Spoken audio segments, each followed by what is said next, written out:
Chapter 3. Wrecked on a Desert Island.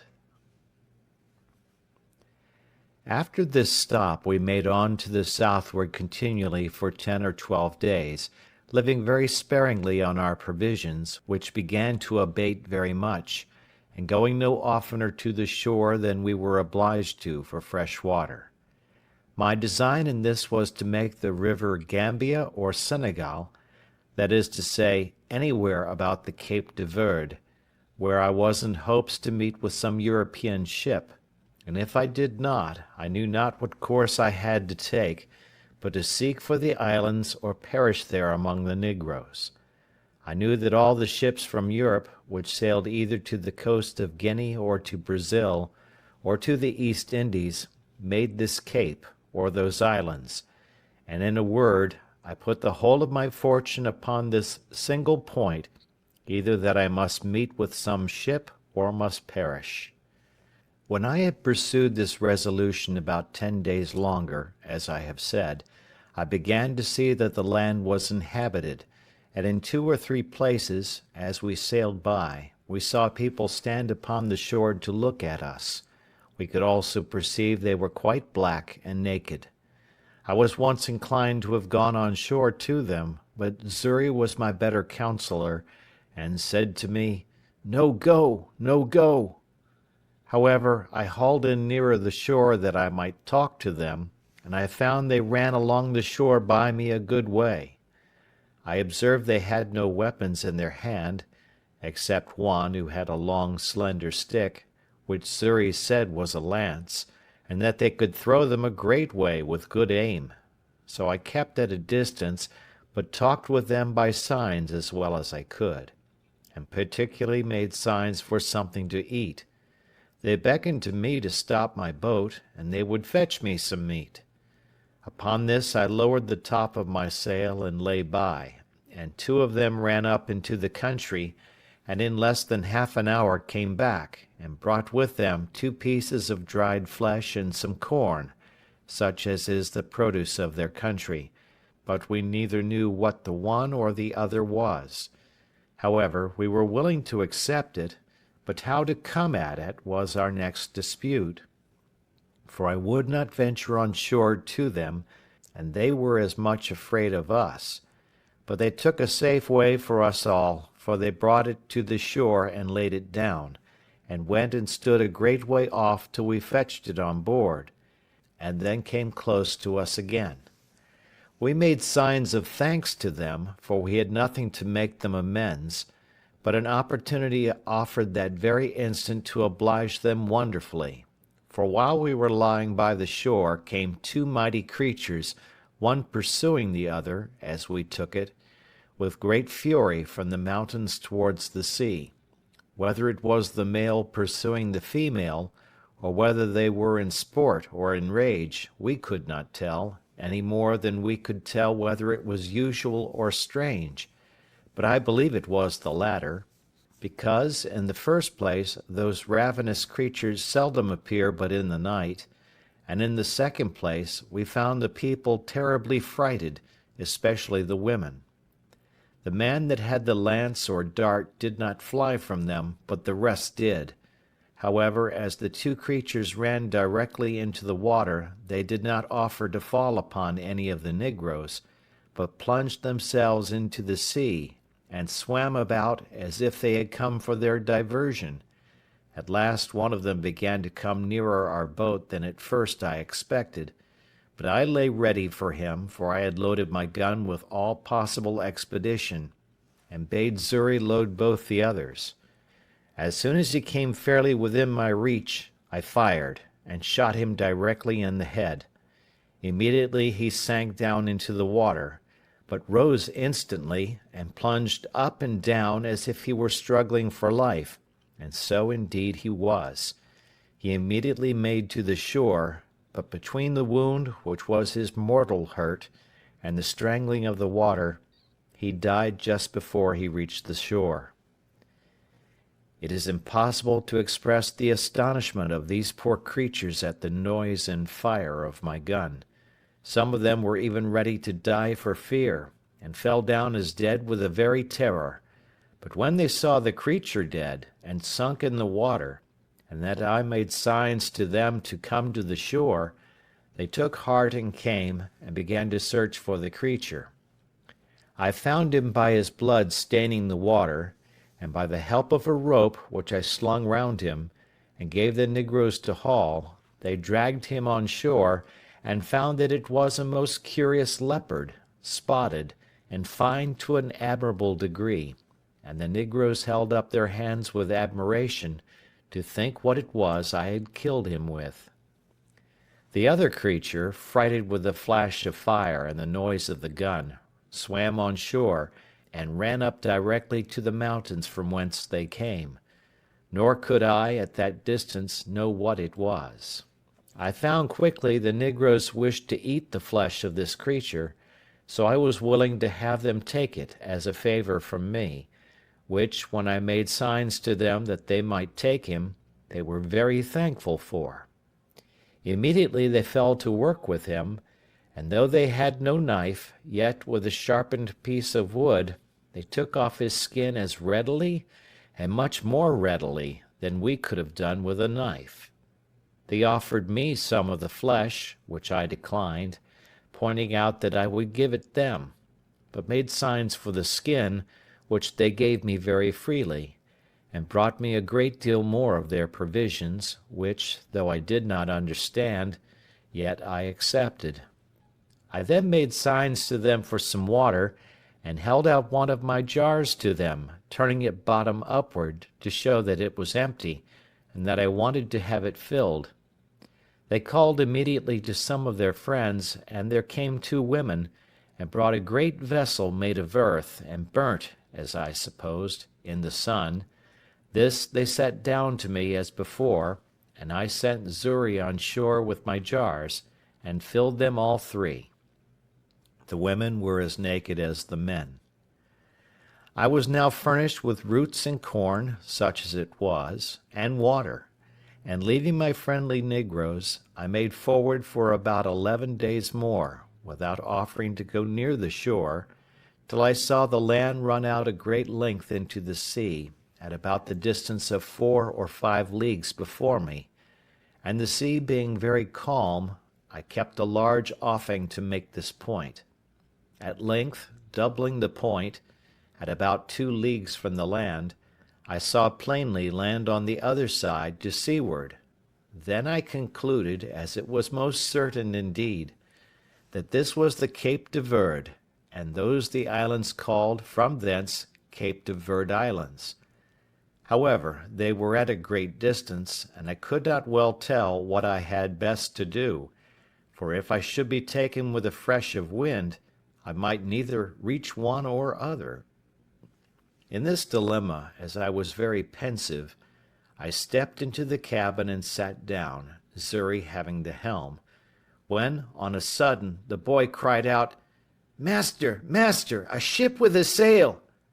And the foolish boy was frighted out of his wits, thinking it must needs be some of his master's ships sent to pursue us, but I knew we were far enough out of their reach. I jumped out of the cabin, and immediately saw, not only the ship, but that it was a Portuguese ship, and, as I thought, was bound to the coast of Guinea for negroes.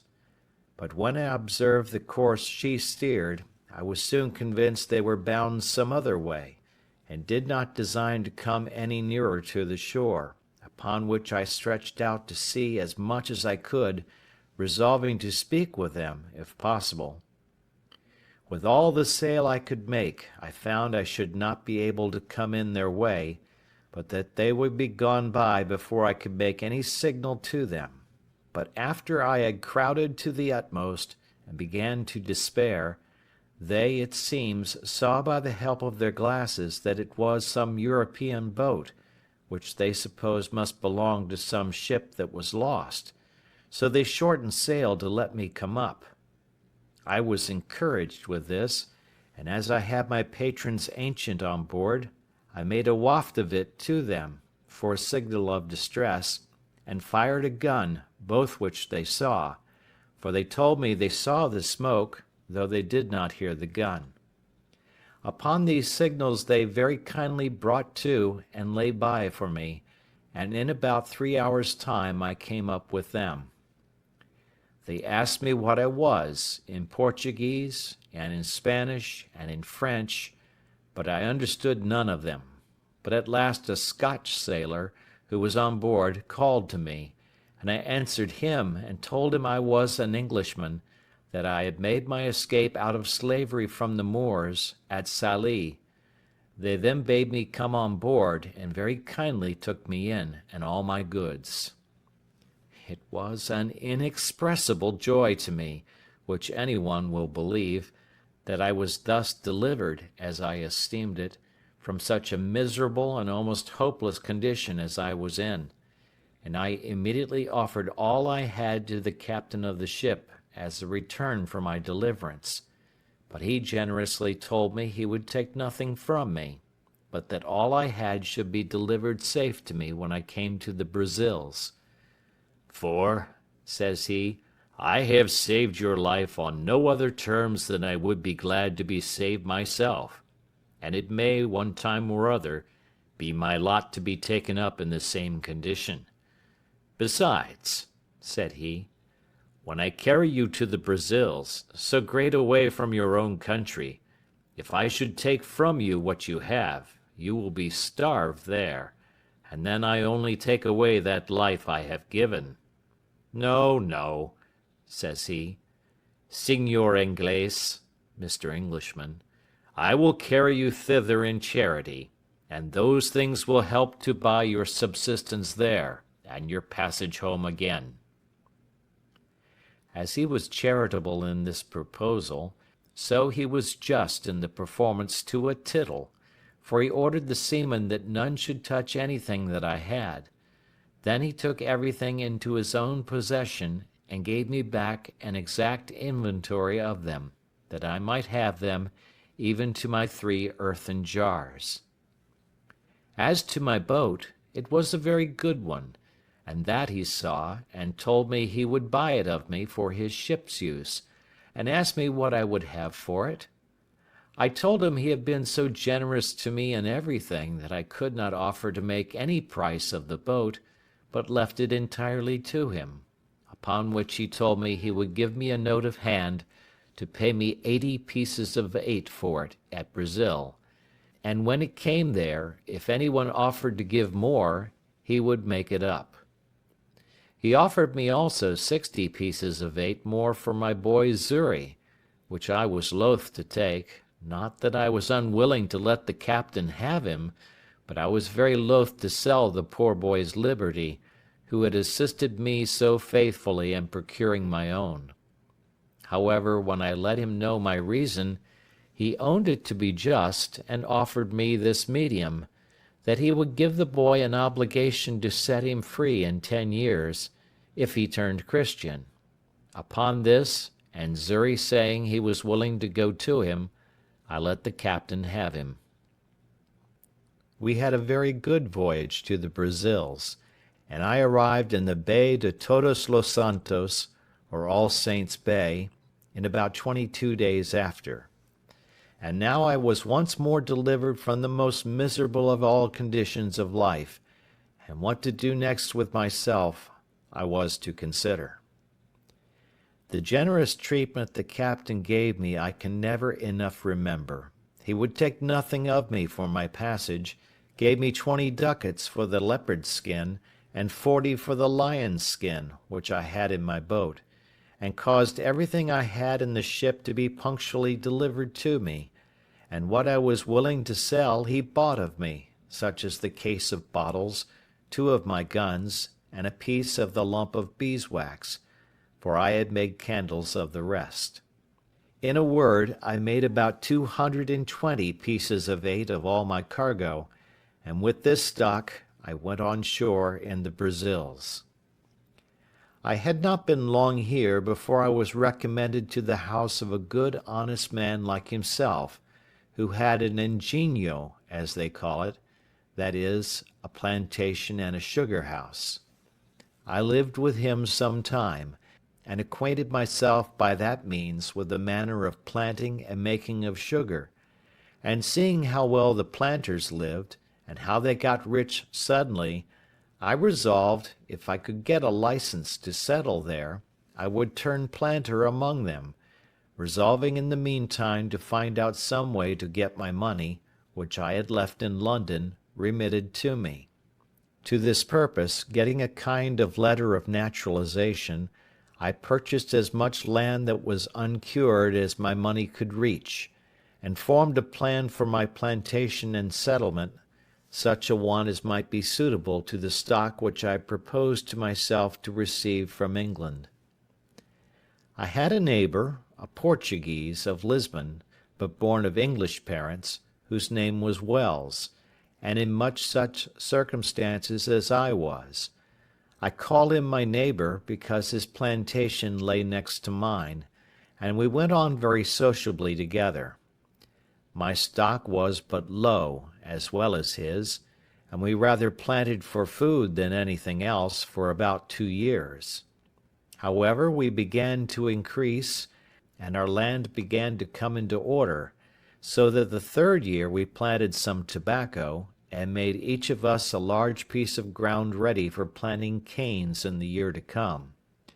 But we both wanted help, and now I found, more than before, I had done wrong in parting with my boy Xury. But, alas, for me to do wrong that never did right was no great wonder. I had no remedy but to go on. I had got into an employment quite remote to my genius, and directly contrary to the life I delighted in, and for which I forsook my father's house, and broke through all his good advice. Nay, I was coming into the very middle station, or upper degree of low life, which my father advised me to before, and which, if I resolved to go on with, I might as well have stayed at home, and never have fatigued myself in the world as I had done. And I used often to say to myself, I could have done this as well in England, among my friends, as have gone 5,000 miles off to do it among strangers and savages, in a wilderness, and at such a distance as never to hear from any part of the world that had the least knowledge of me. In this manner I used to look upon my condition with the utmost regret. I had nobody to converse with, but now and then this neighbor, no work to be done, but by the labor of my hands, and I used to say, I lived just like a man cast away upon some desolate island, that had nobody there but himself. But how just has it been, and how should all men reflect, that when they compare their present conditions with others that are worse, heaven may oblige them to make the exchange, and be convinced of their former felicity by their experience. I say, how just has it been, that the true solitary life I reflected on, in an island of mere desolation, should be my lot, who had so often unjustly compared it with the life which I then led, in which, had I continued, I had in all probability been exceeding prosperous and rich. I was in some degree settled in my measures for carrying on the plantation before my kind friend, the captain of the ship that took me up at sea, went back, for the ship remained there, in providing his lading and preparing for his voyage, nearly 3 months. When telling him what little stock I had left behind me in London, he gave me this friendly and sincere advice. "Signor Inglés," says he, for so he always called me, "if you will give me letters, and a procuration in form to me, with orders to the person who has your money in London to send your effects to Lisbon, to such persons as I shall direct, and in such goods as are proper for this country, I will bring you the produce of them, God willing, at my return. But since human affairs are all subject to changes and disasters, I would have you give orders but for 100 pounds sterling, which, you say, is half your stock, and let the hazard be run for the first. so that, if it comes safe, you may order the rest the same way, and, if it miscarry, you may have the other half to have recourse to for your supply." This was so wholesome advice, and looked so friendly, that I could not but be convinced it was the best course I could take. So I accordingly prepared letters to the gentlewoman with whom I had left my money, and a procuration to the Portuguese captain, as he desired. I wrote the English captain's widow a full account of all my adventures, my slavery, escape, and how I had met with the Portuguese captain at sea, the humanity of his behaviour, and what condition I was now in, with all other necessary directions for my supply. And when this honest captain came to Lisbon, he found means, by some of the English merchants there, to send over, not the order only, but a full account of my story to a merchant in London, who represented it effectually to her, whereupon she not only delivered the money, but out of her own pocket sent the Portugal captain a very handsome present for his humanity and charity to me.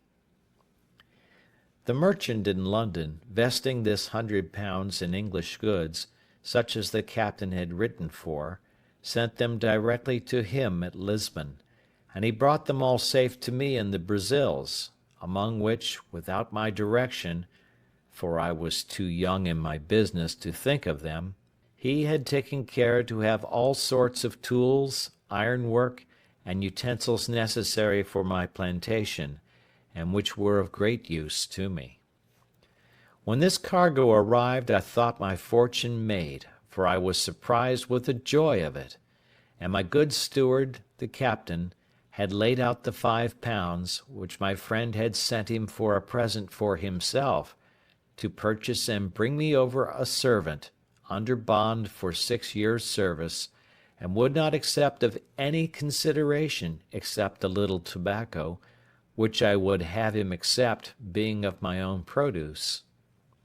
Neither was this all, for my goods being all English manufacture, such as cloths, stuffs, baize, and things particularly valuable and desirable in the country,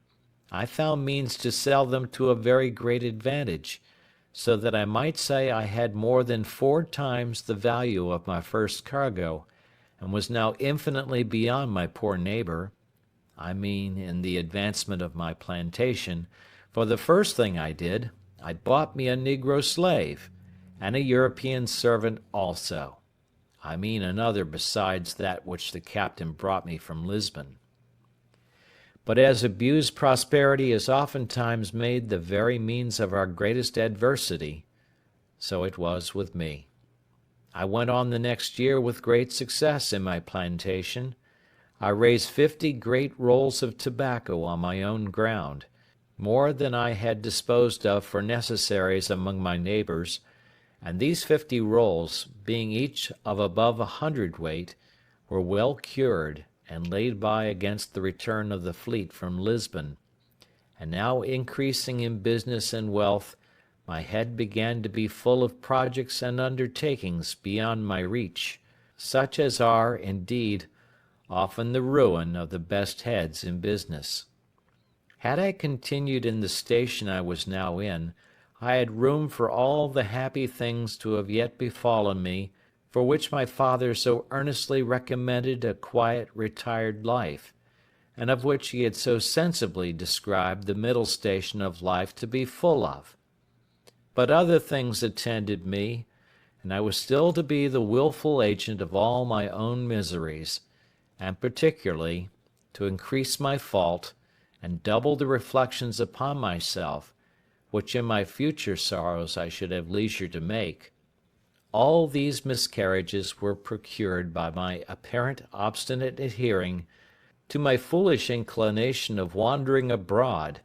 and pursuing that inclination, in contradiction to the clearest views of doing myself good in a fair and plain pursuit of those prospects, and those measures of life, which nature and providence concurred to present me with, and to make my duty. As I had once done thus in my breaking away from my parents, so I could not be content now, but I must go and leave the happy view I had of being a rich and thriving man in my new plantation, only to pursue a rash and immoderate desire of rising faster than the nature of the thing admitted. And thus I cast myself down again into the deepest gulf of human misery that ever man fell into, or perhaps could be consistent with life and a state of health in the world. End of part 1 of chapter 3.